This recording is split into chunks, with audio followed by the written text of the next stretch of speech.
I'm glad I remembered that now and not halfway through. Wouldn't be good. So we are here today for capability statements and business certifications. And this topic came up from our last workshop I did on proposals. Writing proposals. So from that, there was a lot of interest in capability statements and business certifications. So this is what we are going to cover today. And some of you may know, some of you are new here. So this is our CMWP leadership team. I am Samantha Williams, the founder and president of the collaboration of CMWP Foundation. Letitia Douglas is our co-founder and vice president, and Randy McCrae is on leadership team, helping us with strategy and operations. And this, under CMWP Foundation, we've developed 4 dimensions of entrepreneurial support. So today we're here under business workshops, but we also provide business coaching, networking meetups, and entrepreneurial wellness. This is under our CMWP Foundation umbrella, which is our nonprofit.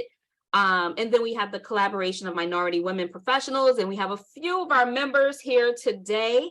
The collaboration membership base is $15 a month or $125 a year. And we meet every Monday on Zoom for Manifestation Monday. We provide members with access to events, discounts to events and products and promos. And we have a lot of other member-only events coming up.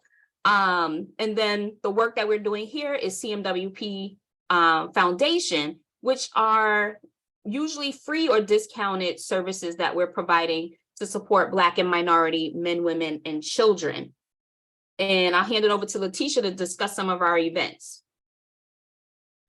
Yes, so for all of those local to Connecticut, we have a Black History Month luncheon on Friday, February 24th from 12 at Anchor Spa, which is a restaurant in downtown New Haven, Afro-Caribbean cuisine. Our guest speaker is Howard K. Hill. Howard K. Hill is the founder of the Black Business Alliance, which is a organization that helps support Black businesses, and he's the owner of Howard K. Hill Funeral Homes. He has a number of locations within Connecticut. Overall, he is a very prominent figure in the New Haven, Connecticut area. So for all those local, please join us.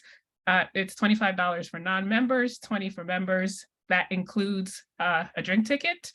Actually, no, it includes an hour of open bar, so unlimited drinks, and a nice lunch spread. So hope to see everybody there. I'll put the link to register in the chat in a bit. And yeah, so next event. Our next event, which is our signature event of the year, is our 3rd annual golf tournament, Queens of the Green. That is going to be Friday, September 15th. From about 9 to 3, so it's plenty of times for us moms with kids to drop our kids to school and still be there to pick them up in the afternoon. This is for both anyone from a beginner to intermediate to expert golfer. This event is for you. You'll spend the first half of the day at a clinic where we'll get some tips on how to play golf, how to swing, the different types of swings. If you don't have clubs, no problem. You'll get clubs there at the event. And the afternoon, we'll do 9 holes. So I'll also put the direct link to register right now. We're going to register as an RSVP. So as soon as the official registration link comes out, you'll be able to register. And then overall, we have a ton of programming coming up for the organization, both under the CMWP, both under the collaboration and the CMWP Foundation. We're going to be hosting in-person events for those in Connecticut and virtual events like this one under all of our pillars: networking, meetups, business workshop, group coaching calls, entrepreneurial wellness. So stay in contact with us. Our phone number, our email address, and website is on this slide. You can follow us on Facebook, follow us on Instagram. We are CMWP Networking there. I'll also put the link to our events page in the chat so you can see, just check it occasionally so you can see all the events we have coming up. We definitely have more under the CMWP Foundation coming up. So I'll put the link there too. And Kevnisha, yes, for all those that attended golf in the past, everyone had a great time. Golf is not boring if that's your perception, and I would recommend trying it at least once. Our golf tournaments are an entire vibe. The ladies who come, they enjoy it. We have fellas who come and support as volunteers or instructors. We may be changing it going forward to include men as golfers.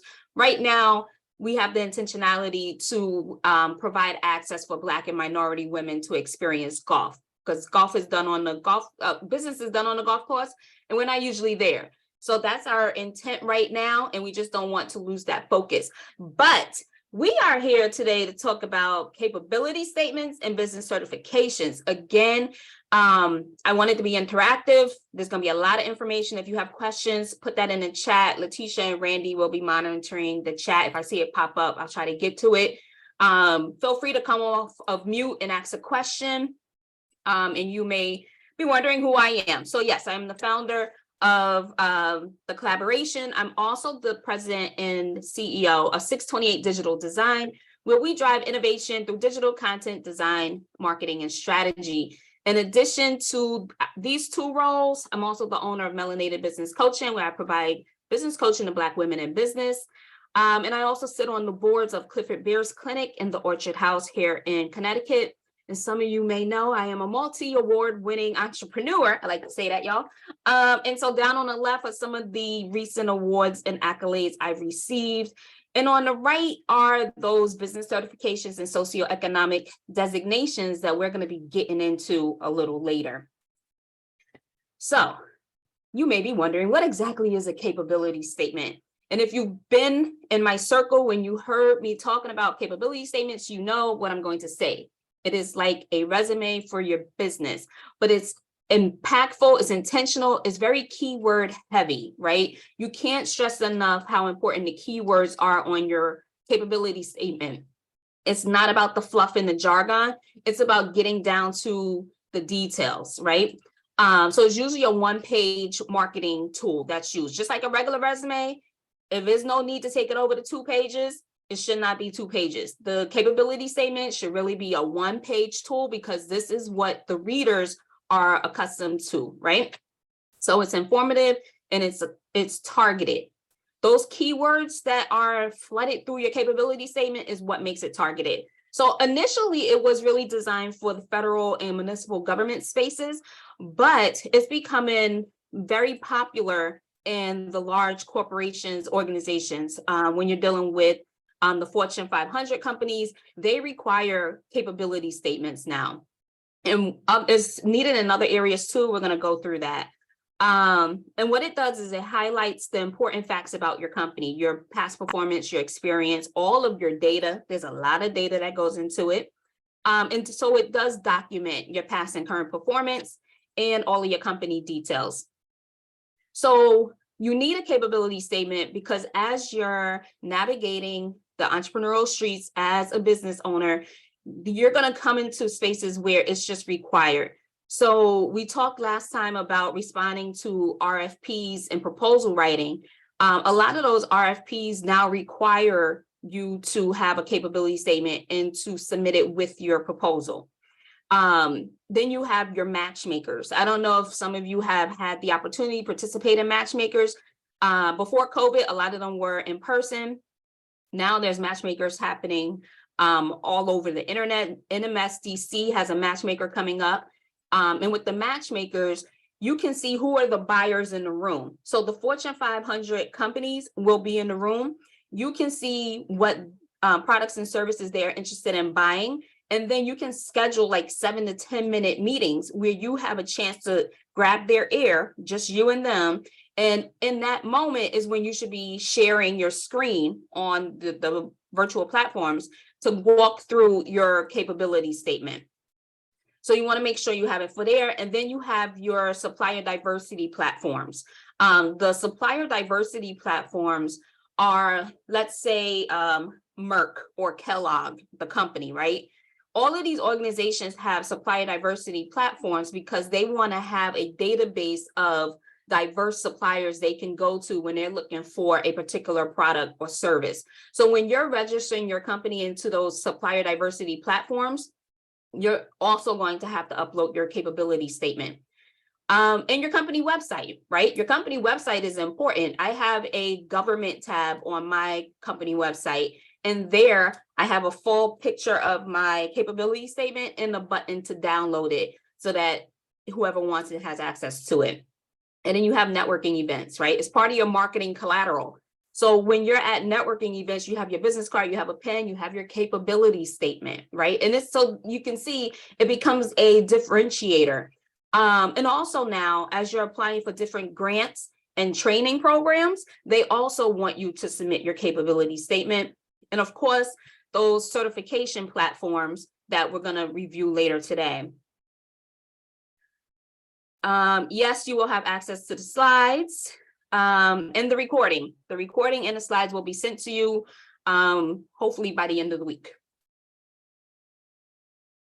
So we're going to talk about government contracting right now. Although capability statements are used throughout, the focus really started with government contracting.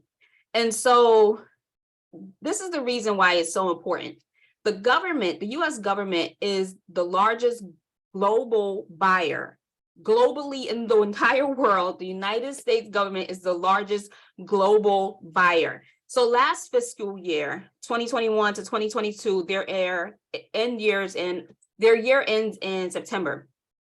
So last year, the government spent a total of $152 billion in small business contracting. So we're going to go through all of the government spending, but for why we're here for the small business, like the set asides, they spent $152 billion last fiscal year. Okay. This year, so from October through January, so far, total, not just small business, but in all government buying, the government has spent $1.93 trillion so far from October to January 2023. Okay. What does that mean? That means there's a whole lot of opportunity out there. There's a whole lot of money on the table, and you need your capability statement so you can start marketing and navigating these spaces, right? And the government, I know they say we're like in a recession and, you know, there's inflation and all that. The government spending is up 9%. It's up a total of $157 billion more than the same time last year, okay? So you want to make sure that you have everything together, have Nisha's face, that you have everything together so that when it's time for you to play in these fields, you have what they're looking for. So the next few slides are how much the government intends on spending in this fiscal year, 2022. So 2022 through 2023. These are the NAICS codes. These are broken down by NAICS codes. We'll talk about the PSC codes, but NAICS is most popular. The NAICS codes are these numbers listed on the side here, and then you can see the industry category here, right? So the most place the government spends money is facility support services at about $15 billion. So you know what? If you're thinking about starting a business, that might be a good place to start, right? But you have research and development. Kevnisha has a hand up. Yes, Kevnisha. Hi, can you give an example of like what facility support services is? Like what kind of business would that be?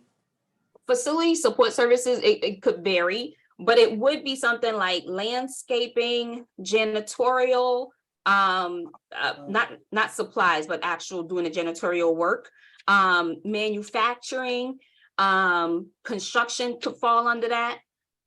So I'm just going to lower your hand so it doesn't confuse me. There's a lot of different areas that can fall under facility support services. And this is also high level. So when you look at this NAICS code 561210, there's going to be sub NAICS codes under that where you can really get very granular about where you fall. Thank you. You're welcome. And so again, this is the amount obligated for the year. So the government does forecasted budgeting and spending so they know where they want to spend their money. As you start to navigate these spaces, you can look at those forecasts and understand which contracts are up, like have expired and they're going to be coming up again as an RFP, which contracts are closing, where's the government spending their money. So here, a lot of us on this call, we fall into the all other services, professional services, administrative management, and you can see how much they're spending, just about 2 billion each in those categories. I have a friend who does software development, right? That's just over 1 billion. And remember, we're still talking billions right now. Right now, we're getting into the millions. But here you can see the different petroleum refineries. They're at almost like 700 million. And it goes on and on and on. So here it gets a little bit more specific. So temporary help services is almost at 400 million. Computer facilities management, almost at 400. So you can see the amount of money being spent. Capability statements for startups. Okay, so when I first, did we skip a slide? Hold on. So when I first started my business, I don't know why, but I was very involved with the SBA and getting certified. So I've been certified for 7 years now. I don't know why, but from the beginning, something caught my ear and I just went down that path. So I've had a capability statement from the very beginning. And it's important to have it because just like your resume you have for employment, you need to be updating your capability statement regularly. It's a living, breathing document. So as you're getting new contracts, as you're learning new skills, as you're adding products and services to your company, you want to make sure you're updating your capability statement. So it doesn't matter where you are in business, you're in business. That means you have products or services that you're offering, and you need this one sheet document to share that information with people. So that brings us to, why do you need a capability statement? So I just showed the amount of opportunities out there, right? The amount of money the government is spending. There are tons of opportunity that capability statement will open the door for. And so it helps you maintain your competitiveness because you're not the only one in those spaces, as you can see by the amount of spending the government's doing. So you want your capability statement to be branded, to really highlight your experience and understand why you're the best person for that opportunity. And again, it's required for most government and corporate opportunities. So if you even want to step into those spaces, you need a capability statement because it is a proof of your qualifications and the government's not going to waste their time. When it comes to resumes, those employers spend 6 seconds reviewing resumes, and it's the same for capability statements. When you're submitting a proposal, when someone's reviewing your capability statement, they're not at first spending a lot of detail and time on it. They're seeing who's qualified and who's not. And if they can't quickly get that information from your capability statement, then you're not going to have access to those opportunities. So now we're going to start digging into the details of creating the capability statement. And it starts with the style and the structure, because the people reviewing the capability statements are very particular about what they're looking for. They're not looking for you to exhibit your strongest design skills. They want you to show them a capability statement as they are used to reviewing them. So first, you're going to start by calling it a capability statement. That's the title of it. It's not anything else but a capability statement, and that needs to be somewhere on the top of the one sheet. And then you go into your company overview. Those are 3 to 4, maybe 5 brief keyword heavy sentences that quickly and succinctly describe who your company is, what do you do, who do you serve, how do you do it, what value are you bringing to your customer. It's a fully branded document. So that's the colors, the fonts, and the logo. It is an extension of your branding. When they see your capability statement and then they go to your website, it should be consistent. When they go to your website and then your social media, it should all be consistent. And you want to make sure your capability statement reflects that. So, and also you want to make sure you're saving it as a PDF. Most of these databases will only accept a PDF document, but just get into the habit of saving it as a PDF and not as a Word document. And then brevity, keep it simple, make it easy to digest. Don't use industry jargon. You're using bullet points and very brief sentences. It's not very content heavy. You're not writing paragraphs and paragraphs. You're keeping it very Clean, easy to read, organized. And then you have the structured sections, and we're going to get into the sections, right? But most capability statements have a 2-column style, where one side is about the company. You may include some past performance in there, and then the other side is your data. The data column is so important because that's what everyone's looking for, those industry numbers, your certifications, your socioeconomic statuses, all of that's going to be on that side. Questions? All right, I'll look out for questions. You can also come off of mute and ask a question. So these are the different sections. I know it seems like a lot, but remember, this is only one page. So you really have to get skilled at brevity and reducing what you want to say down to what's most important. So you have the company overview. Again, that's about 4 to 5 sentences. You're using targeted keywords, and it's the introduction to the company, your products and services. And I see something in chat. For new startups, can we use past civilian job experience?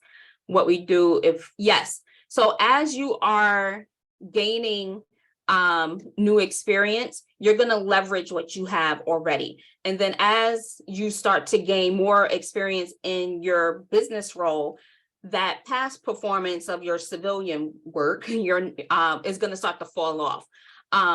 So yeah, when I first started my company and I had my capability statement, I didn't have a lot of logos or anything I could really put down below. I believe very early I had actual names of my jobs, like the organizations I work for, listed because I was performing the work in those spaces. But as you continue to grow, that will start to fall off. So then you get into your core competencies. And remember, this may change based on your capability state, based on the opportunity. And so I have a general capability statement, but I also have a capability statement for website development. I have one for social media management and marketing.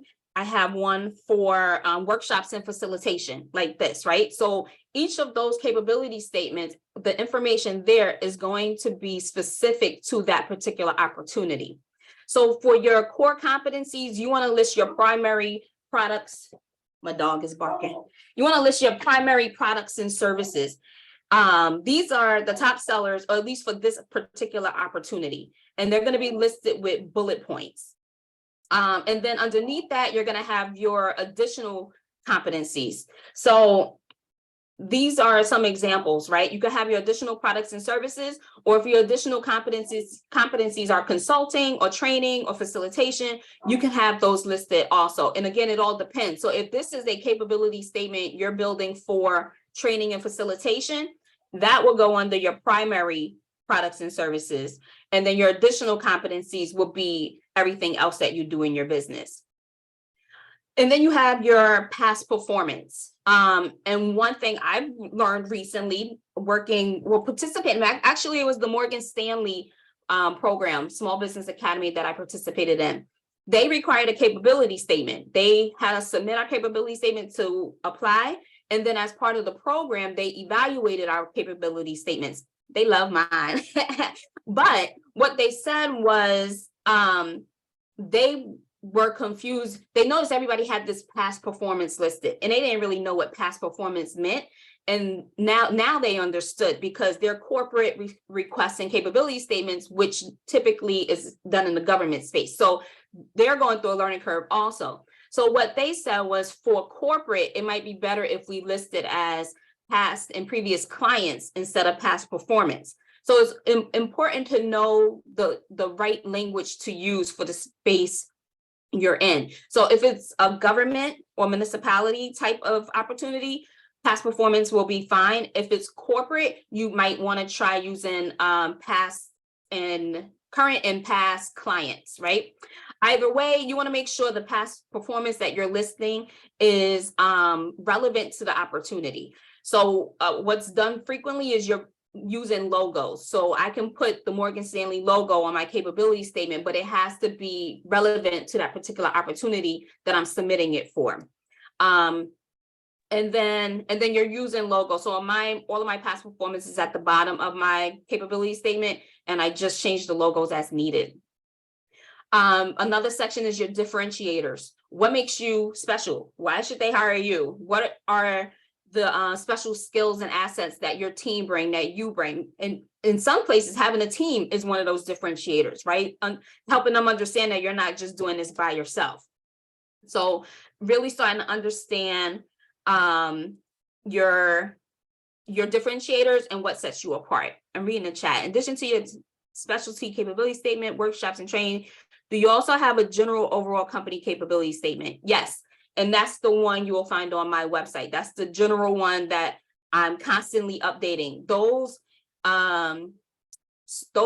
specific ones, like social media, website, facilitation, those are updated as the need arise, right? And then at that point, I'll go get my most current copy of the general capability statement, make sure I have all the necessary information updated, but then I'm updating just on those particular opportunities.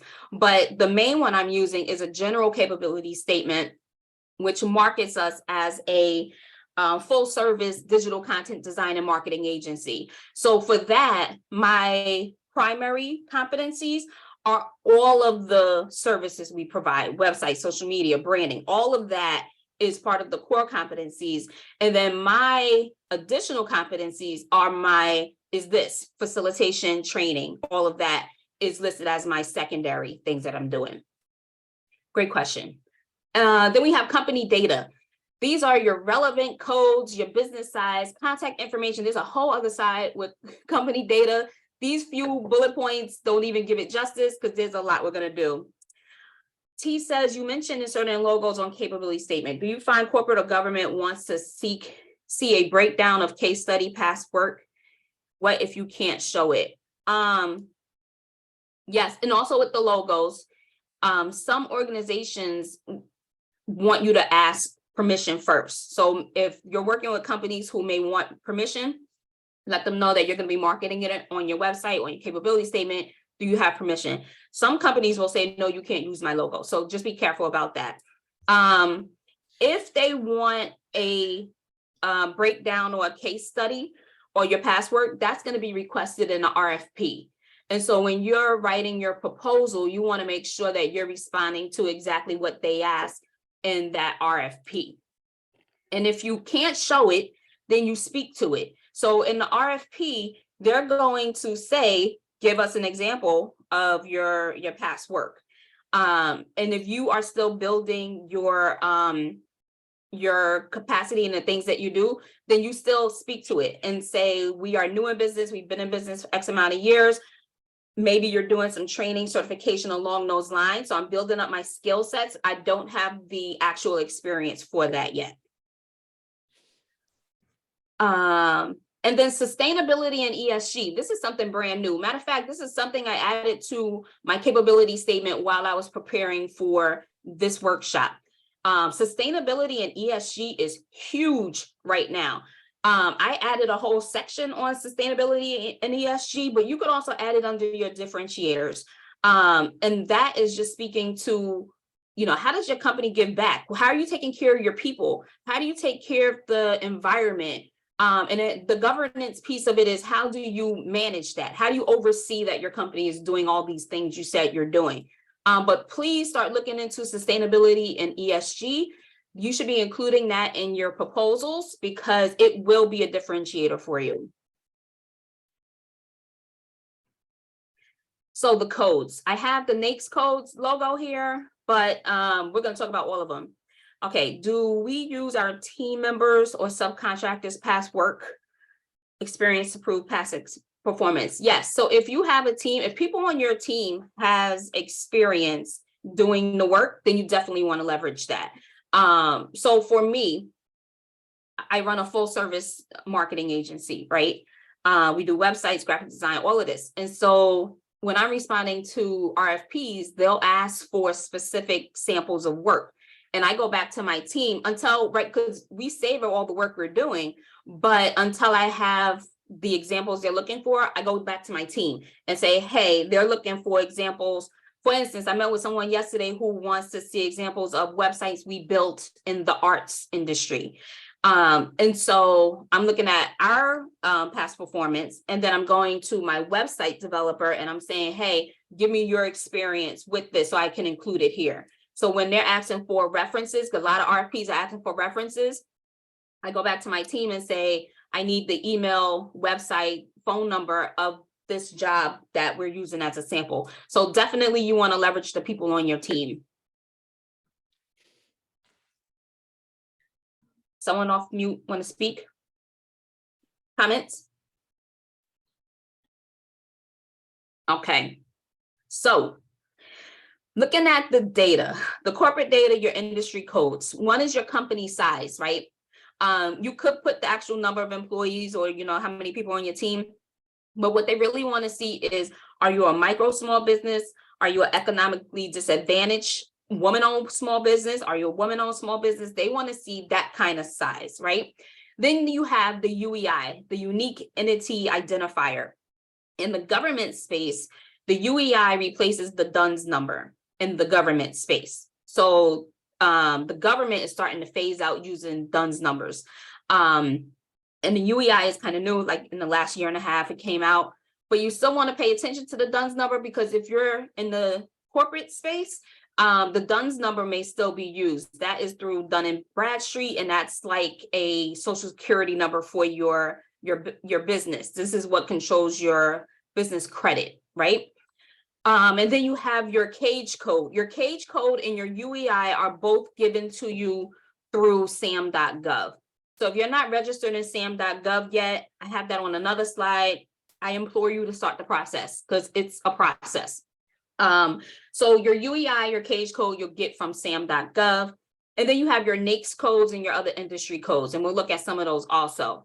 The NAICS codes are the ones we was looking at when we were showing how much the government has spent. And those are just specific. It illustrates it's a number that represents your industry. And you have your EIN, we're familiar with the EIN, and your number of employees. So these are some of the codes, right? You have NAICS, SIC, NIGP, and the PSC. NAICS and SIC codes are going to be used more often than the others, but depending on the industry you're in, some of these databases and some of these organizations may ask you for these other codes. Yes, Dr. Barbara. Yes, I am wondering about how you make the distinction between employees versus contractors and FTEs versus just number of bodies that you have. So the employees versus contractors are, if I had independent contractors on my team and I'm now hiring part-time and full-time employees, right? So the government has rules around what's considered an employee versus what's considered an independent contractor. So basically, if the person can do the work whenever they want, there's no standard reporting time for work and things like that, then they would be an independent contractor. But if you say No, I understand that. I guess I'm asking how to put it on the capability statement. In terms of, do you list employees separate from the contractors? Do you No, you would group them all together. You group, okay, and the FTEs versus the bodies? No, just group them all together. Okay. And that's if you're listing the actual number of employees in your team size. You could just list it as the level, like micro small business, woman-owned small business, like that. Okay, thank you. You're welcome. Ali Mata. Yes, good afternoon. Good afternoon. Thank you for the presentation. I have a question. I don't know if I should wait until the end or if you're going to touch with it anyway, but I have a question regarding nonprofit. Okay. So are you familiar with that, or you're gonna touch it, like at some point? Because I want to know for the EIN number, I would like to request the 501c3, but I'm a little bit confused about the whole process. So no, we're not covering that today. And I'm not a nonprofit specialist at all by any means. Okay. But if you email me, I can connect you with our accountant, Dina, who is setting up our 501c3, and she manages all that, and she may be able to help you. Okay, Okay. T Okay. says, what company size range do you Thank you. recommend? Yes, you're welcome. Recommend for a company to stay eligible for buyers to see as a disadvantaged company. So it's not the size that makes you classifies you as a disadvantaged business. It's your amount of revenue. And I don't have the number in front of me, but to be classified as a disadvantaged business, I believe you have to be making less than $3 or $5 million. That makes you disadvantaged, believe it or not. So you want to, but as you start using different vehicles to do business with the government, you do want to be mindful of that. So like there's the AA certification that we'll talk about. The AA certification is another certification for disadvantaged businesses, same for HubZone, right? And so you can only make a certain amount of money in order to remain in that classification. And I've heard several stories of people whose businesses, they made so much money as an AA company or as a HubZone. They've made so much money, they had to start turning down contracts because it would have took them over that bar where they would lose their certification. So when it comes to that, you want to be careful, but unless you're at the it's like 3 million or 7 million, I forget, you could still be certified as disadvantaged, but you want to make sure you're actually doing the certifications. That's the next part we're going to talk about. Just because you are a woman and you own a business does not mean you're certified as a woman-owned small business, which are two different things. Kev says, tip, make sure the NAICS code is consistent on tax returns and SAM registrations.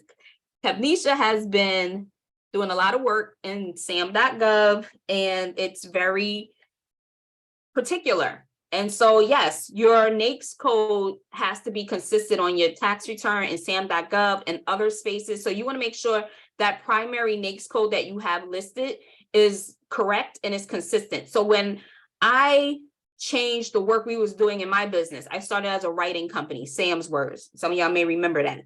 My NAICS code under Sam's Word is different than the NAICS code I use as a marketing agency. So when I made that distinction, I had to go and change my NAICS code in all these different places, including the WeBank system for the WBE certification.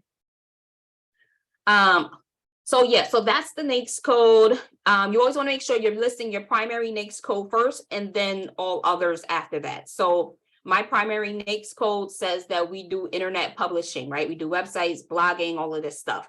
But underneath that, I have NAICS codes for copywriting, for graphic design. I'm trying to think what, marketing. Marketing has like 3 to 4 different NAICS codes. Then you have your SIC codes, which are also industry level, but more high level. It's not getting granular like graphic design. There's not going to be a graphic design SIC code. NIGP is used in government purchasing, and then you have your PSC, your product codes, which are also used a lot in the government space. Most of the codes you're going to be using are going to be your NAICS codes. And then we have the UEI. We talked about that being issued through SAM.gov. It's replaced the DUNS number in the government space, but it's still maybe used outside of government. So my DUNS number is still on my capability statement because also the UEI is so brand new. There's organizations who haven't adjusted to the UEI yet. T says, I know companies need to have certifications for government buyers, but we need to be certified business to work with civilian corporate companies and their supply diversity programs. T, do you want to come off of mute to talk about that?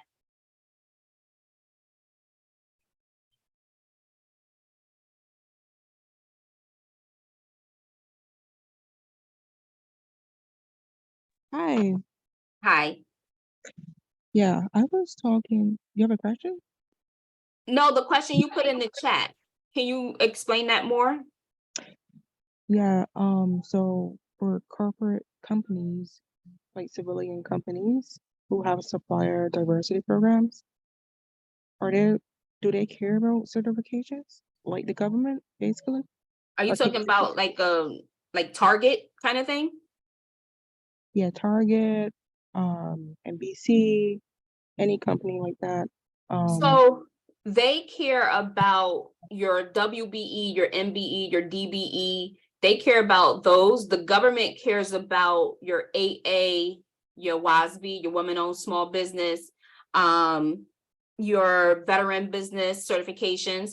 So yes, they care. And they want you to upload that. And they have supplier diversity databases you might be familiar with. And they want you to upload your certification information and also update it. They want you to update your certification expiration dates in their systems also.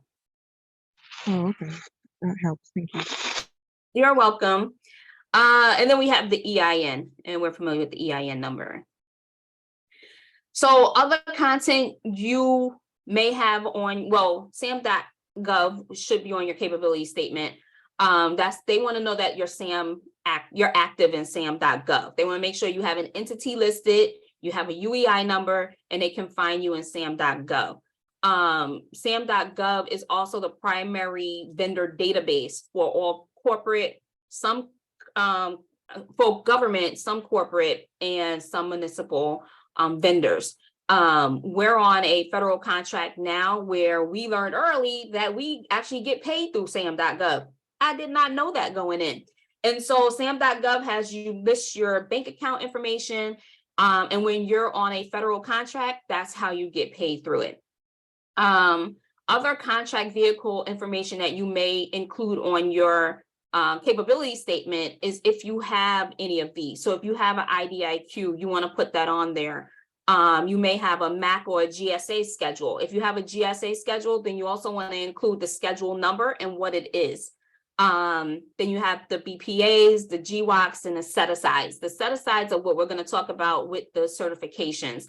The set-asides is when the government has goals that we'll look at too. They have goals set that they want to spend this percentage of money with women-owned business, with small businesses, with disadvantaged businesses. So that's why you get the certifications, to make sure that you have access to those set-aside vehicles.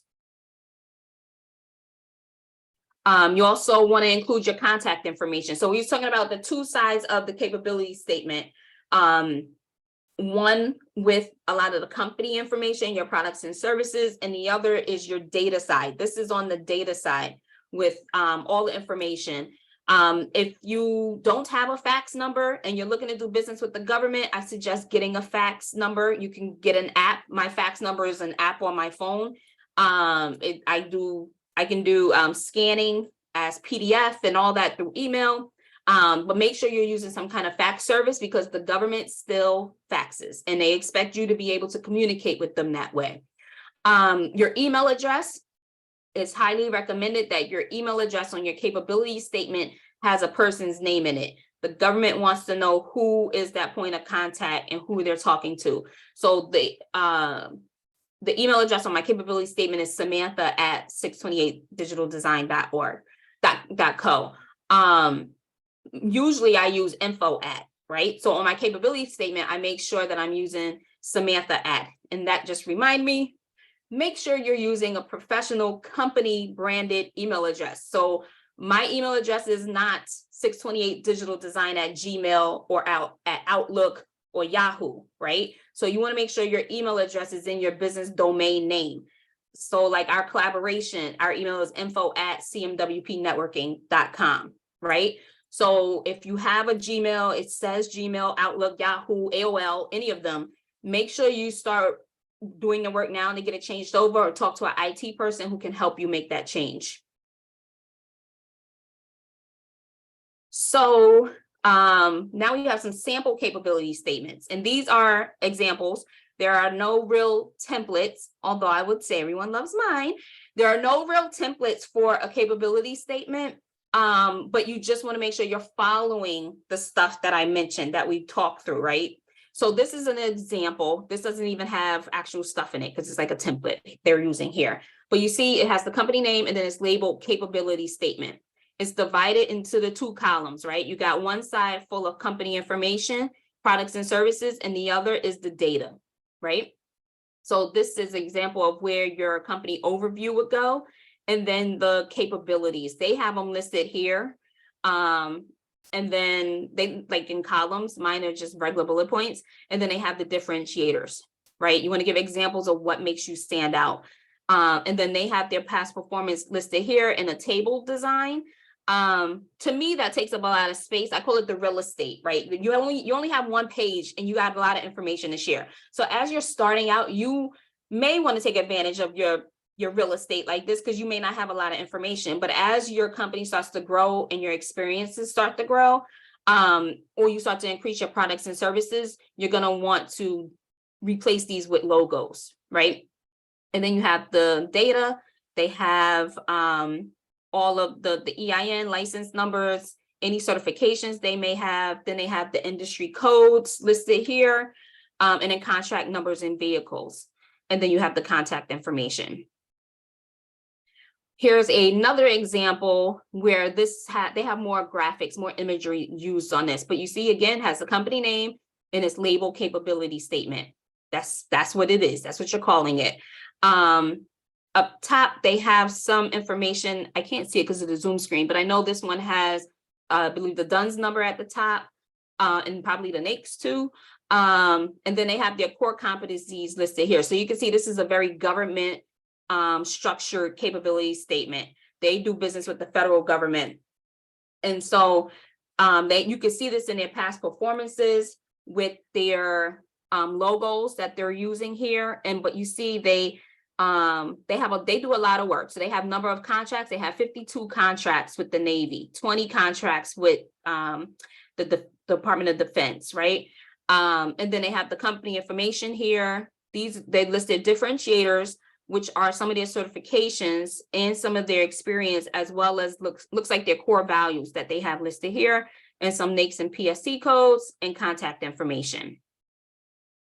Okay, here's another one. But as you see, as you're going through this, they pretty much have like the same structure, right? Capability statement, they're branded. You have your core capability statement stated at the top. You have your company overview, core competencies. This is how they decided to list their past performance. They list the logo, the company name, and overview of their work. This is their contact information, cage code, DUNS number, and then you have the NAICS code. And then this is a copy of my capability statement. Again, label capability statement, company logo at the top, 2-column design, got the overview, core capabilities, workshops and training, differentiators, and this is what I just added with sustainability and ESG. Past performance is down below. And then the right side is all the company data with our codes, all of the numbers, certifications, contact information, and social media also. All right, so we're getting into certifications. Anyone have questions about capability statements before we go over to certifications? I have a question. What do you do like when yours is like, like my statement is not, I don't have that much, like I'm kind of just restarting over in my business. How do you make it look not empty? Like, you know what I mean? Like you don't want to be, you don't want to fluff it up, but how do you just still make it look nice when you don't have all those accolades just yet? So yeah, that was my question as well, because I'm just starting. Okay, so one thing is you want to include what you do, right? So you have your company overview. So instead of it being, I'm pointing like y'all can see, but instead of it, also the font size, this is I want to say 11 point font. So go 12, right? I wouldn't go more than 12. Also use Times New Roman, but you can go longer with your company overview, right? You can make that a longer paragraph. You can also, I don't know if y'all can tell, but I really play with the margins on this, right? I'm maximizing my real estate as much as possible here. So you can put more spacing in between the sections too. So that gives you more space. But then you want to talk about your services and products that you have.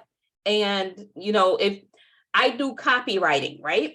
But if I needed to make that longer, then I could pull it out to say, copywriting, blogs, I do academic writing, I do website copy, I do marketing material writing, right? That's also copywriting, but it takes up the bullet points, it gives you more.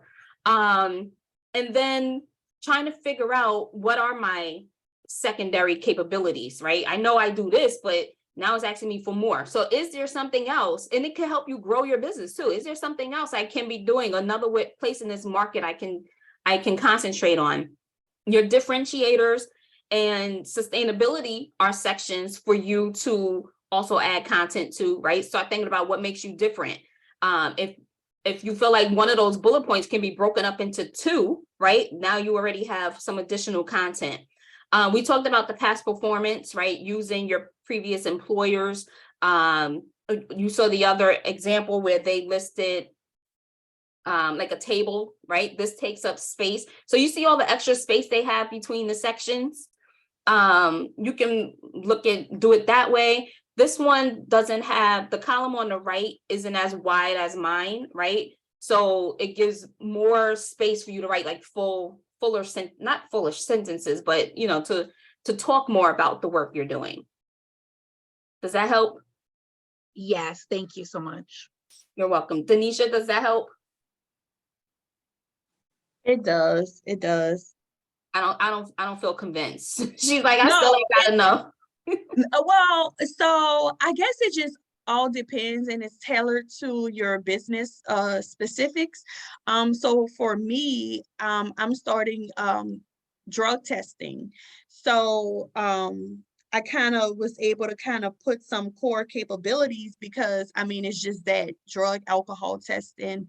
But like she said, I just didn't want it to look empty. All right, is your testing mobile? How does it, do people come to Yes. you? Both. So that's content to add, right? And those are also differentiators you can add. You know, you offer diverse ways for people to access your services. You are a mobile vendor.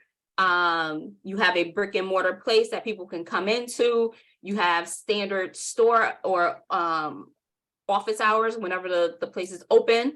So those are different ways, and just pulling it out, right? Because you're like, I do drug testing, that's it, right? So starting to think a little bit deeper about it and how could you market that to the government? What's going to be attractive to them and what you're doing?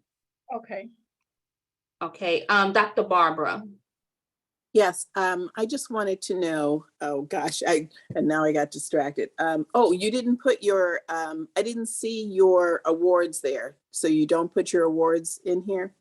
I don't have my awards here because I'm a multi-award winning entrepreneur and there's just so many of them. No, that's something I could add. So if I was like the other ladies who are looking for things to add, I could add that up here too, but you also don't want it to be distracting, right? And the government, honestly, they may not care that I'm a multi-award winning entrepreneur, even though they should. But one thing I could do is add it to my company overview, right? And say I'm multi-award winning in these categories or, you know, like that. But what they're looking for when it comes to like the logos and things is your certifications and your past performance. That's helpful. I have to run, but thank you so much. You're welcome. Watch the replay for the certification piece. Okay, thank you. You're welcome. T, your hand is up.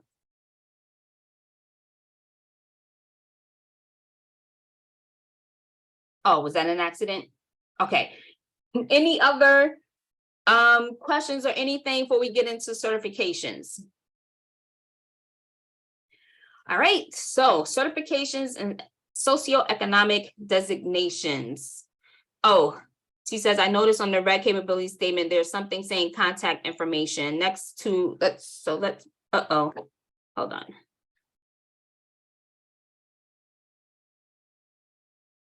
The red one, now let me go back to the chat. So next to past performance is that references. What if you can't use those references? So T, you're talking about this one? So Yeah, that one. So the past performance would be your references. But on the capability statement, you don't need to give them all this detail. But a logo is fine or a company name is fine. You don't really need to give them that. This in the Yeah. red is your company contact information. Okay. I also noticed on your capability statement, you didn't put any past work. Why is that on I it? didn't put past work. Like past clients or anything? Those are the logos you see down here at the very bottom. Oh, I can't even see it. Sorry. Maybe it's my. Oh, I see now. Yes, so they're all listed here and I kind of have them grouped together. So my New York City municipal work is here. We did work with the G&E and MSDC. Then we have the DOT, AR Bernard, Mhm. the federal contract, Ronald McDonald House, and University of Hartford. So those are that's what I was saying before, the logos they're looking for is your certifications and your past performance of the work you've done. So what is the difference between the logos, adding the logos as past performance and then adding like a whole text of past performance? Of like here, Yeah, or like giving detail, like when do you decide to like so if you have a lot of space you're trying to fill up on your capability statement, you may want to add a table or add more context to your past performance. As you can see, I don't have that space. So you get logos when you get my capability statement. So like this one, they added little paragraphs, right? But it's all in how they structure it. So while you're developing your capability statement, you may say, oh, I realize I don't right now have all that information to really fill it up. So what I'm going to do is describe the work of my past performance so that they can clearly see my skills and capabilities. Yeah, okay. That sounds great. Okay. Okay. You are welcome. Okay, so the importance of business certifications. So there's a lot of great things that come along with getting certified. We talked about increasing your competitiveness, right? So there are opportunities that are available only to those people who are certified in a certain classification. So you want to make sure that you have access to it. So for instance, there was an opportunity that came up, and me and Letitia was reviewing it, and we thought it was going to be like, it looked like an easy contract. We said, all right, let's do this. And then as I started reading it, I realized it was only for, I think, certified Native Americans or something, and we were not eligible for it. So you don't want to waste your time writing proposals for opportunities you're not eligible for. So you want to look at who is the set aside for? Is there a set aside for this opportunity? And is it something that I'm certified as? So the contract that we have now with the federal government, it was a WOSB set aside, WOSB, Women-Owned Small Business Set Aside. In order to get that contract, you had to be certified with the SBA as a woman-owned small business. Anyone else would not be eligible for that. Certifications.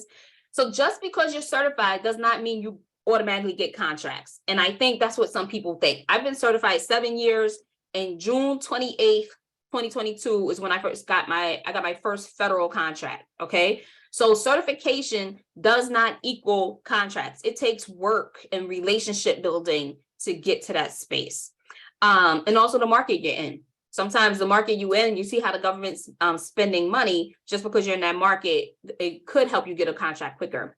But there's also networking and mentorship that comes with being certified. I met my mentor, Diane, y'all may know her, through WeBank at a WeBank event. Why? Because she's certified WeBe, I'm certified WeBe, WBE, Women Business Enterprise. We were in the same space. We ended up developing a mentorship relationship.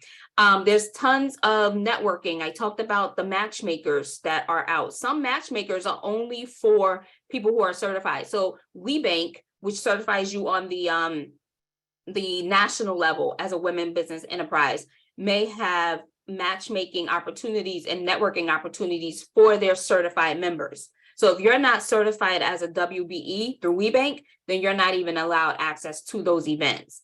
And then it's professional development.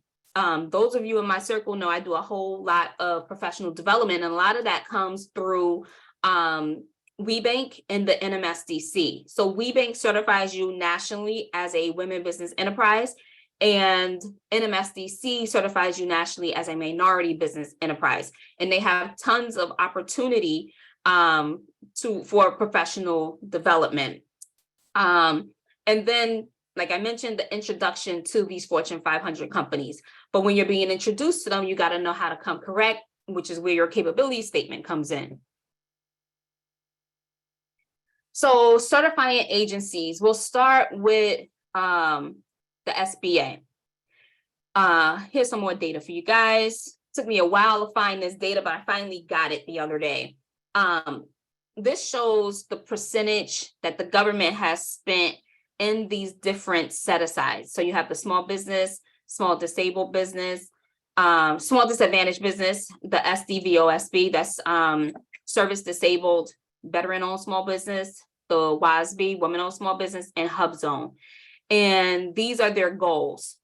And you can see it from 2018 to this past fiscal year, 2021. When you look at HubZone and women-owned small business, they have a goal of 5%. And they have once, 5.2, they've reached the 5%. Usually historically, they struggle with it. Just like this past fiscal year, they're at 4.6. HubZone has a goal of 3%. So what this is, the billions of dollars the government is spending, trillions of dollars the government is spending, they then set up goals to say, of the money we're spending, we want to make sure 3% are being spent with HubZone businesses, 5% with women-owned small businesses. And so you can see here the percentage and how they struggle still, right? So they set these goals and they want to do business with these companies, but sometimes enough companies aren't getting certified, and those companies who are certified, the government is not working hard enough to connect with them to get them the contracts. So then they're doing well with the veteran small businesses, and they're doing pretty well with small business, right? So that's why it's important to look into getting certified as a woman-owned small business, getting certified as a HubZone. HubZone businesses are based on your geographic region. There's a HubZone map online. So you will put in your address into the map, and that map is color-coded to tell you whether you are in a HubZone or not. And I had looked it up the other day. It is a historically underutilized business zone. So there's typically not a lot of business happening in these hub zones, which are usually more urban type areas, right? So you go to the hub zone website, throw in your address, see if you're in a hub zone. If you are, you start the application process. And these are some of the socioeconomic designations. We talked about the GSA schedule. We have the woman-owned small business, hub zone, and then you have the small business mentor protege program. This is facilitated through the SBA, but they want you to come with your own mentor. So you have to say, I found a mentor to support me, and we're now going to participate in this mentor protege program. You have your economically disadvantaged woman-owned small business, which is different from the woman-owned small business. So you could be a certified woman-owned small business. That just means 51% or more of ownership is by a woman. And that's for all of these categories. In order to be certified in any of these categories, that person needs to be 51% or more owner of the company. And then you have the certified small disadvantaged business, the 8A program, which is a beast. It is a beast. And then you have your veterans, you have veteran-owned small business and service disabled, and vet cert, they call it also. So there are, what I recommend when you're getting started with the certifications is to start with the free ones. Just start with the free ones, get accustomed to the process, the paperwork, and then if you're interested, go for the national level paid ones. So at the state level, you have the WBE, Women Business Enterprise, also the MBE, Minority Business Enterprise. Through the government with SBA, you could do the Small Business Enterprise, and then you have the DOT DBE, which is a Disadvantaged Business Enterprise. And unfortunately, they don't have a universal DBE. So I'm certified as a DBE in several states: New York, New Jersey, Connecticut, Rhode Island, Washington State. And that's because there's opportunity had come up in those different states, and they say in order to be eligible for this opportunity, you need to be certified. So then I go and get certified. And to do that with the DOT is kind of easy, but you still got to do it for each individual state. When we look at the paid side, you have WeBank that certifies you as a WBE at the national level. NMSDC certifies you as an MBE, Minority Business Enterprise, at the national level. You also have the NGLCC, which is the National Gay and Lesbian Chamber of Commerce. They certify you as an LGBTBE at the national level. All of those have associated fees. WeBank and the NMSDC, I want to say, is somewhere around $300 to $400, maybe $500 in your first year. The LGBTBE, I just saw is $800. But they said they will waive that if you also become a member of your local chamber. So if you fall into that category, look into that certification, because that could potentially be a free certification also. And then you have Buy Black, BYBLACK, and the US Black Chambers, who just last year created the Certified Black Owned certification. And that is a free certification. But last month, it might have been this month, they just revealed that they are now rolling out the BBE. So just like you have the WBE and the MBE, right now they're rolling out the BBE, Certified Black Business Enterprise, and that will be at the national level, just like all the others.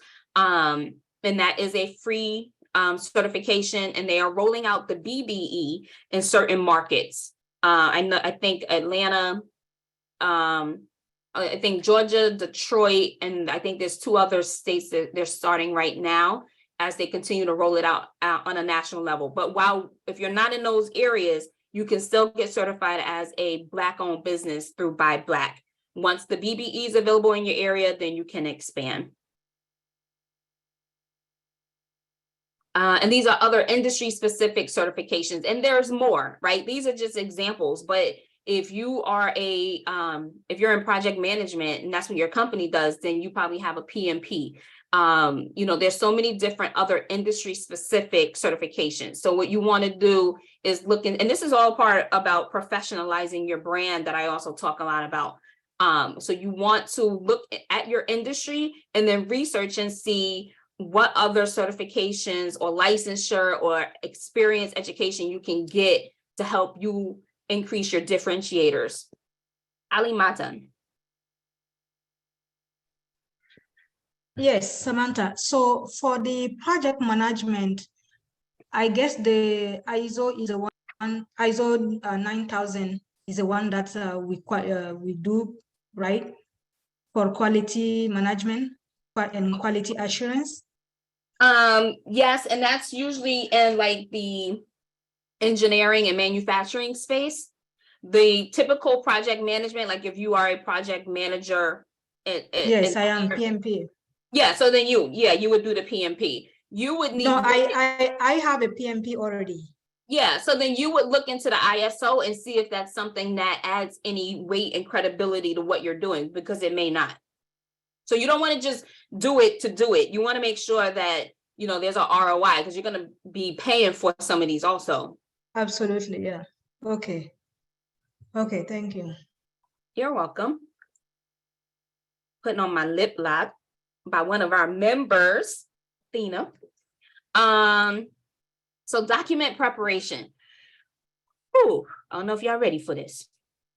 So here's just a few of the things you're going to need while you start doing your certification process. Some of these are standard, right? I will tell you the certification process is what taught me about the bank signature card. I did not know what a bank signature card was, how to get one or anything. But now as I open new bank accounts, that's something that I ask the branch managers and vice presidents of the banks for upfront. Now that my account is open, can you give me a signature card? They know what it is. It's just people who have access to sign on your account, right? Who are those signers? Some things they ask for that you may not have right at your fingertips are your debt instruments. So any deeds and real estate leases, and operating agreement.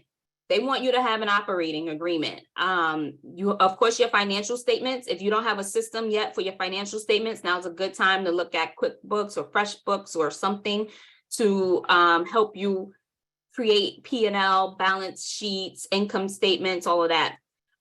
They also want stock certificates. They want your investments and your retirement accounts, because remember, for a lot of these, you have to prove that you're not a multimillionaire, right? So you have to show that these are my investments. No, I don't have 50 million in retirement. Sometimes there are notarized documents. So as you're going through the certification process, sometimes you can just get it all done, sit down and do it.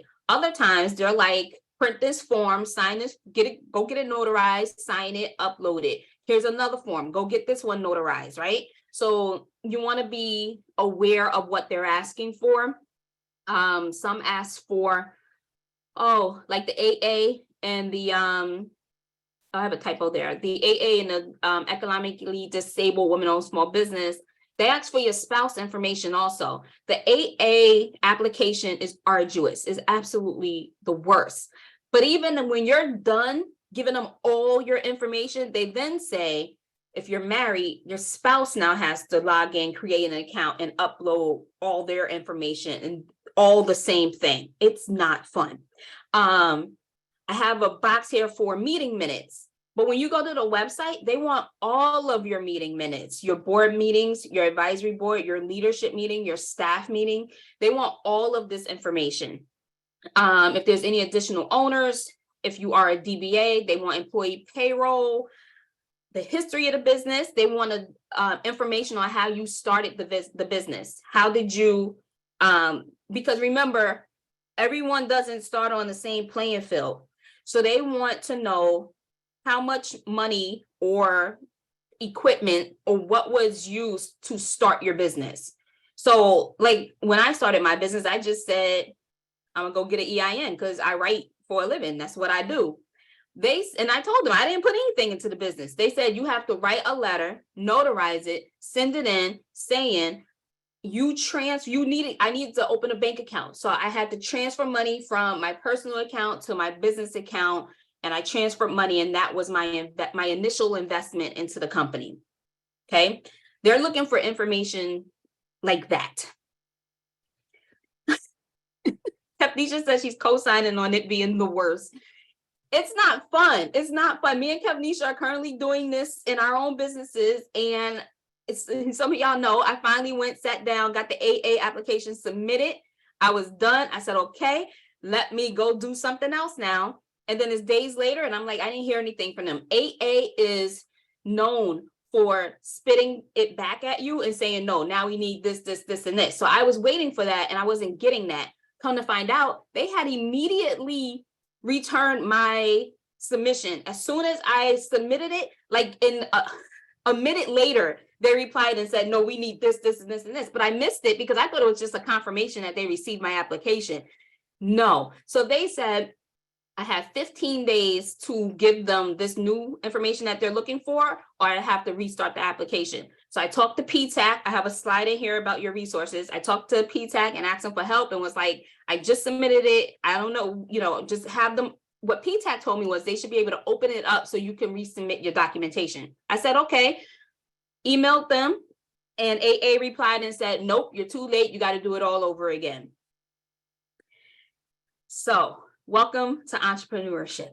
So that's where I'm at right now. I got to redo the whole thing, but I've been preparing for this wonderful workshop. So now that this is done, I'll go and redo my AA because they get on my nerves. I'm trying to read this one.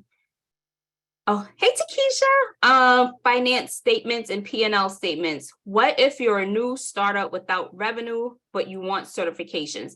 Some of these certifications require you to be in business like 2 years. Some of them don't. I was reading on one of the requirements that said if you don't have the statements, then they want your personal bank account information and your personal, because they also want your tax filings. So if you haven't paid taxes or filed taxes for your business, then they want your personal. And again, you can write a letter and get it notarized saying, this is why I don't have this. I also had to do that when I was getting certified with the state as a minority business enterprise. I don't have any of my documentation that says I was born a Black person. And so my birth certificate does not list ethnicity. My marriage license does not list ethnicity. It's nowhere here. So I'm like, how am I supposed to prove to you then that I'm Black? And so what the state told me to do was to write a Word doc letter saying where I was born, who my parents are, where they were born, and their ethnicities.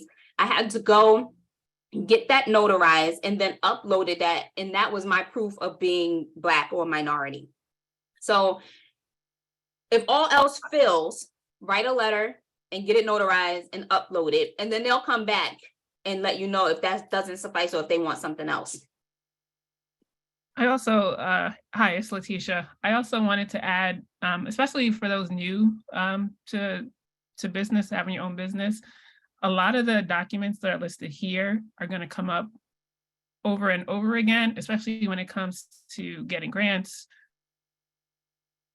applying funding. So I would just to create a folder and just start dropping and saving these documents in the folder. So when certification or having to apply for grants, you have one place to go where everything is listed.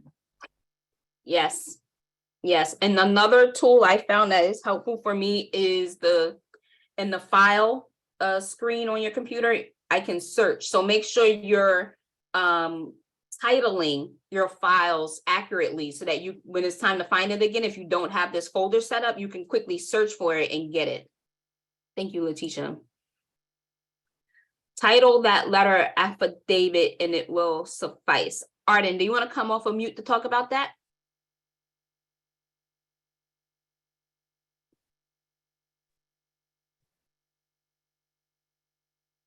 Peace, everybody. I just thought that was interesting, Sammy, when you mentioned the information that was lacking on the birth certificate.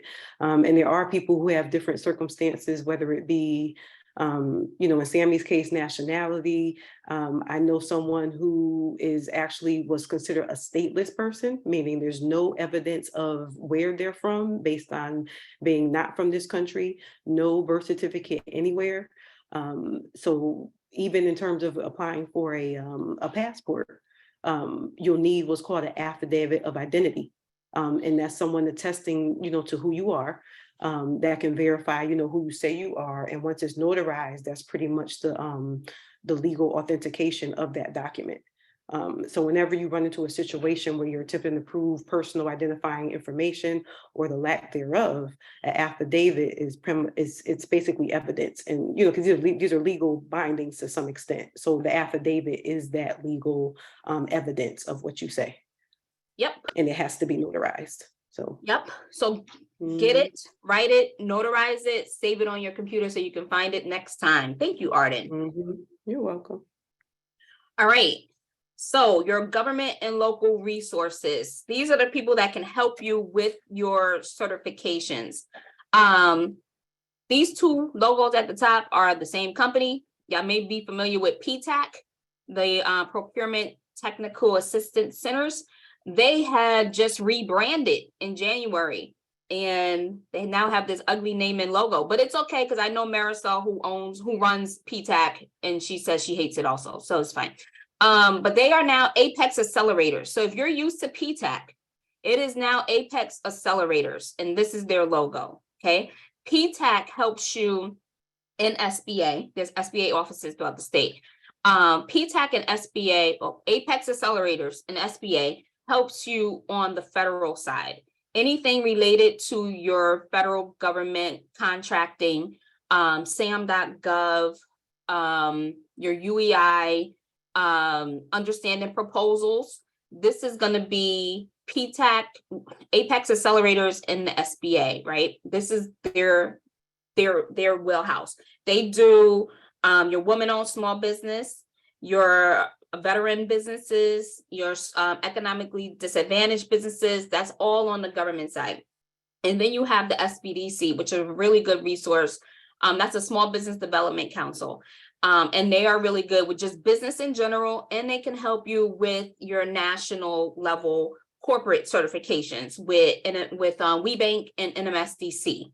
So you have free resources who are here to help you navigate these spaces. SBDC and PTAC can also help when it comes to looking at your finances, getting the finances together. I keep saying PTAC. Apex Accelerators can also help you with your capability statement. They will not build your capability statement for you. They can send you templates that they can suggest that you use, and then it's still up to you to prepare your capability statement. And then you have other resources throughout the state, but these are the ones that are specifically equipped to help you in this category, right? You also have a CMWP Foundation, right? We provide support. You have the WBDC, the Women's Business Development Council, which also helps men. You have UHeart, the Women's Business Center, Entrepreneurial Center at UHeart. You have the Black Business Alliance, the BBA, you have SCORE. So there are other resources throughout the state. Just make sure you're going to people who specialize in these categories. I put this in here because every time I do a presentation, people ask me about this. So RFP databases, where can you get these RFPs that I speak of?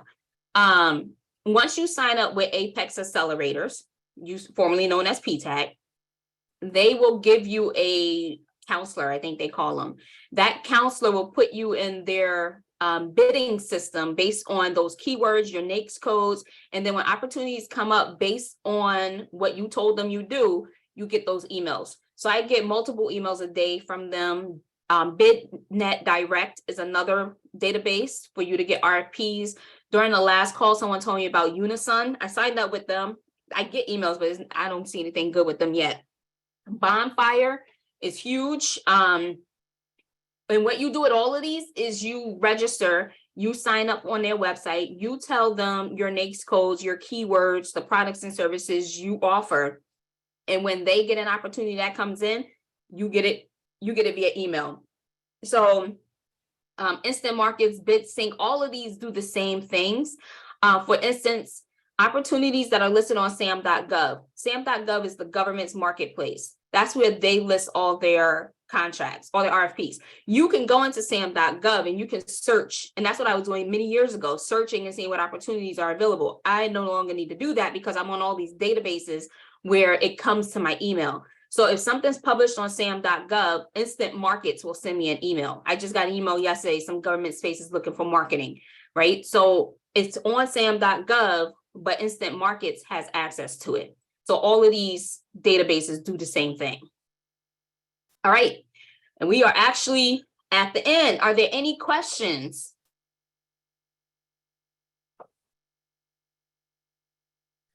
So as y'all are thinking of questions, I'm just gonna go through briefly with our upcoming events again, especially for those who joined us late. On February 24th, we're having a Black Entrepreneur Empowerment Lunch. Those of you local to Connecticut may know Howard K. Hill. He is our guest speaker. He is the founder of the Black Business Alliance, owner of Howard K. Hill Funeral Homes. He is also the board president for the Greater New Haven Chamber of Commerce. So that is $20 for our collaboration members, $25 for the general public, and everyone is welcome. That's going to be at Anchor, which is a restaurant downtown New Haven. Letitia talked about our golf tournament. It's our annual entry-level golf tournament, Queens of the Green. Oh, thanks, T. I'm glad you came. That is going to be Friday, September 15th from 9 to 3. Again, we cater to Black minority moms and women. So you have time to take the kids to school in the morning, come golf for the day. We do 9 holes and pick them up at the end of the day. It's over at 3. We start with it's an entry-level golf tournament. So you have no excuses. We start with a golf lesson. All foursomes are paired with an instructor, and we even provide golf clubs. Your ticket comes with the shirt. You have no excuses, so come golf with us. We have people who travel from other states to come join us. So this is our 3rd annual, and it's going to be amazing. And again, this is how you can stay in contact with what we're doing. Go to our website, get on our email list, cmwpnetworking.com. Follow us to see the replays, to get information, to understand what we're doing, and come into our network here.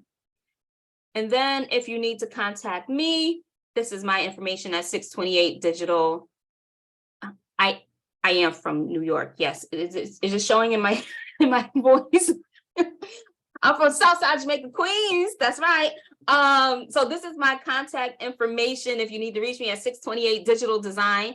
I did not mention it in here, but yes, I do design. We design capability statements because I started as a writer and now I have a whole marketing agency with graphic designers who can make them look really cool.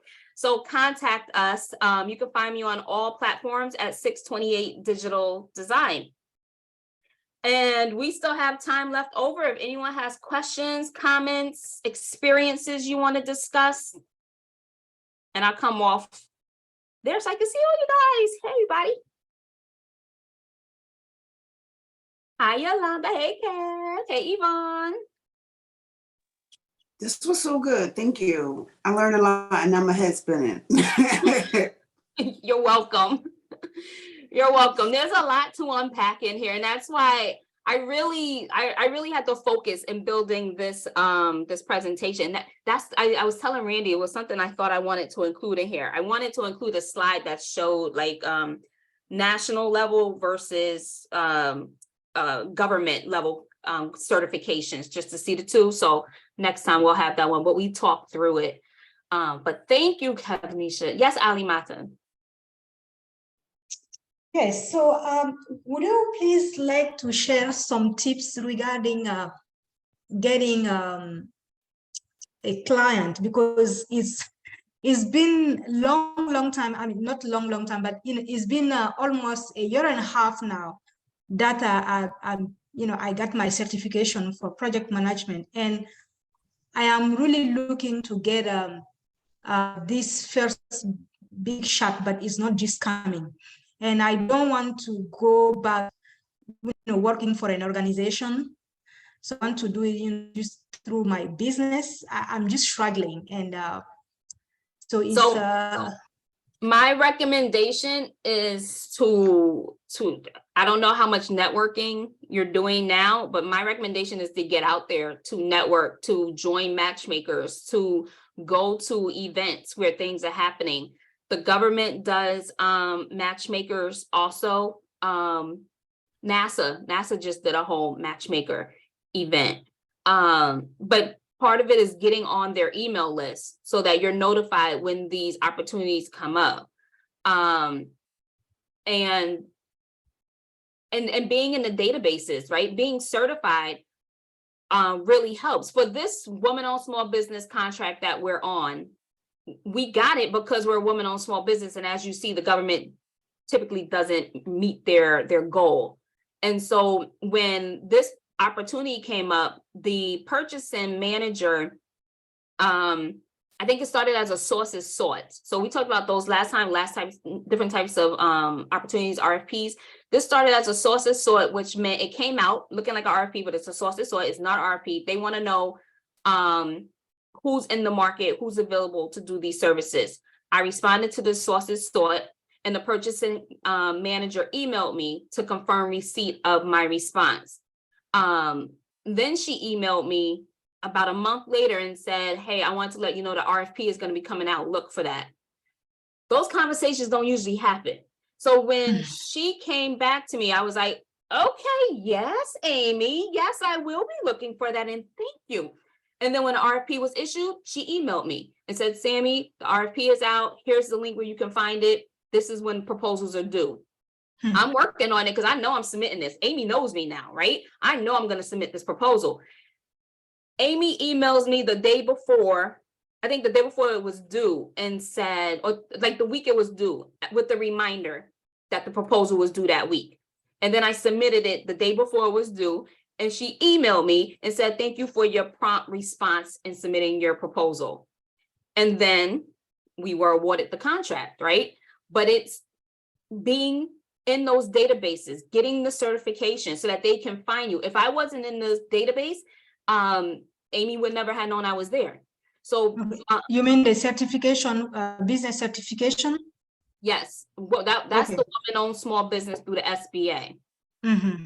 But it's the same with the NMSDC.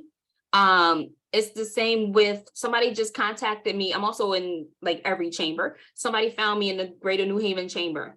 And they needed a website done. And they said, I saw you listed, I would like a proposal. And I ended up getting that contract, right? So it's showing up, and it's consistently. It's not just showing up once and disappearing. Being consistent, building relationships, being in databases, signing up for stuff. Okay. I think Randy put something in the chat. Encourage partnerships or exploring joint ventures. Yes. I definitely have that possibility, partnership. I'm Yes, looking for because I that. get those too. Somebody just emailed me. They're a white male owned agency, and they need a marketing team, but there's a set aside percentage that they need to match. So they're looking for Black, minority, woman-owned businesses that they can partner with to make them eligible for that opportunity. So they call them primes also. I don't know if you heard of primes. So primes are like a larger organization who will go after the contract, and then they would sub out pieces of the contract. So you can try looking for primes who are in your space at the level that you want to be at, and go to them and say, hey, I would really like to know if I could sub, right? Can I be a sub on any potential project you have coming up? Well, you don't want to start there. You want to start with, hi, this is me. This is what I do. Let's have a meeting so we can discuss this. But don't jump in their email like, hire me to be a sub, right? Again, relationship building, but understanding the different avenues and paths you can take to get you there. Like we were saying, everyone doesn't start with all this experience and past performance. And so under level setting and saying, I understand, I'm not here yet. So what are the things I need to do in order to get there? And then I implore you, once you get there, give back and help the other people who's trying to get on. Because too many people don't do that, right? They keep it going. They don't want to share secrets. They don't want to share tips and all of that. And they like, well, I had to learn on my own. You're going to have to learn. Don't do that. So reach back and pull people up with you. Okay. Thank you. You're welcome. I'll be reaching out to you. Okay. Tanisha said, woo. Thank you. You're welcome. It is a lot. And I only know this because, like I was saying, when I first started my business, something was like, matter of fact, when I first started my business, I was like, I'm going to go get a GSA schedule. And I did all the things I was supposed to do to get a GSA schedule. I still do not have a GSA schedule. Getting a GSA schedule is, y'all think the AA is hard? The GSA schedule has encrypted software that you need to use. You can't even just go submit an application. You got to buy this thing called IDEN Trust. You buy IDEN Trust, you install it onto your computer. That now gives you access to go inside the government system to complete the application. That thing costs like, I want to say it's like $120, I think, but it expires. So if you don't do it, now I'm at the place where I need to go rebuy IDEN Trust again when I decide I'm going to actually sit down and do it. So that's the only reason why I know so much of this because I've been navigating it for 7 years. I started my business and said, I'm gonna go get government contracts. That don't work. But along the way, I've developed excellent relationships with people at the SBA, with PTAC, with all these different organizations. And then, you just keep growing. Thank you, Delano. I'm glad you came. Thank you, Crystal. Thank you, everyone. Yeah, if you have any other questions, tips, please feel free to share. Thank you, Yolanda. Good to see you. Mwah. Well, if nothing else, then we will drop. Look out for the replay. The presentation will be shared. This is the last time I'm doing it free. This was a lot of work to put this thing together. So y'all better hold on to that presentation and don't share it with nobody either. No. But thank you all for coming. I'm gonna stop the recording.